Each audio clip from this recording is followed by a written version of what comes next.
बात 60 की दशक की है, जब देश में राम मनोहर लोहिया समाजवादी आंदोलन के सबसे बड़े नेता थे।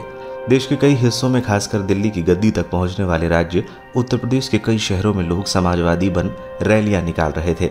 इन रैलियों में नेताजी जरूर शामिल हुआ करते थे। समाजवादी विचारधारा उनके मन में रम चुकी थी। धीरे धीरे अखाड़े से निकलकर मुलायम सिंह यादव राजनीति में भी आ गए। उस दौर में मुलायम सिंह के पास साइकिल के अलावा कुछ नहीं था। उन्हें जिताने के लिए पूरे गांव ने उपवास तक रख लिया था, जिसके बाद मुलायम सिंह विधायक ही नहीं 3 बार सूबे के सीएम बने और केंद्र में रक्षा मंत्री तक का सफर तय किया। आज हम आपको नेताजी का वो किस्सा बता रहे हैं जब वो राजनीति के शुरुआती चरण में थे। उन्हें विधायक बनाने के लिए पूरे गांव ने उपवास रखा था। यही नहीं, चंदा इकट्ठा करके गाड़ी और ईंधन की व्यवस्था की ताकि मुलायम प्रचार के लिए जा सके। डॉक्टर राम मनोहर लोहिया की संयुक्त सोशलिस्ट पार्टी में मुलायम सिंह यादव सक्रिय सदस्य रहे। वो किसानों और अपने क्षेत्र के गरीबों की आवाज पर हमेशा मुखर रहा करते थे। ये वो दौर था जब मुलायम मास्टरी, कुश्ती और राजनीति तीनों पहियों पर संतुलन बनाए हुए थे। एक बार की बात है जब वो जसवंत नगर में अखाड़े के दौरान मुलायम ने एक भारी भरकम पहलवान को चित कर दिया। उस कार्यक्रम के साक्षी तत्कालीन विधायक नत्थू सिंह की नजरें मुलायम पर पड़ी।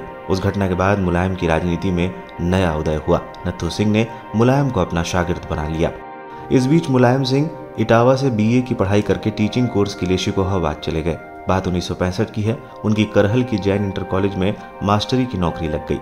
नौकरी लगे 2 साल ही हुए थे कि मुलायम सिंह यादव के राजनीतिक गुरु नत्थू सिंह ने 1967 में विधानसभा चुनाव में अपनी सीट जसवंत नगर से मुलायम सिंह यादव को उतारने का फैसला कर लिया।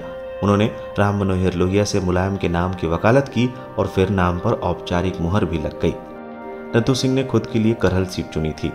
मुलायम को जब मालूम हुआ कि उन्हें जसवंत नगर से सोशलिस्ट पार्टी के लिए चुनाव लड़ना है तो वो प्रचार के लिए जुट गए। उनके दोस्त दर्शन सिंह के पास साइकिल थी। वो दर्शन सिंह के साथ उनके पीछे बैठकर चुनाव प्रचार के लिए जाते थे। उन्होंने 1 वोट 1 नोट का नारा दिया था। मुलायम सिंह चंदे में 1 रुपए मांगते और ब्याज सहित लौटाने का वादा भी करते थे। इस बीच मुलायम सिंह यादव ने आर्थिक मदद से अपनी पुरानी एम्बेसडर कार खरीदी, लेकिन अब सवाल ईंधन का था। इस बीच मुलायम के गांव वालों ने बैठक बुलाई और कहा कि गांव का कोई आदमी चुनाव लड़ रहा है तो उसे पैसे की कमी नहीं होने देंगे।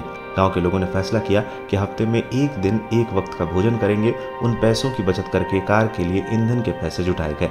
जसवंत नगर से मुलायम सिंह यादव की लड़ाई हेमवती नंदन बहुगुणा के करीबी और कांग्रेस प्रत्याशी एडवोकेट लाखन सिंह थे। मुलायम ने पहली ही लड़ाई में मैदान फतह किया और 28 साल की उम्र में पहली बार विधायक बन गए।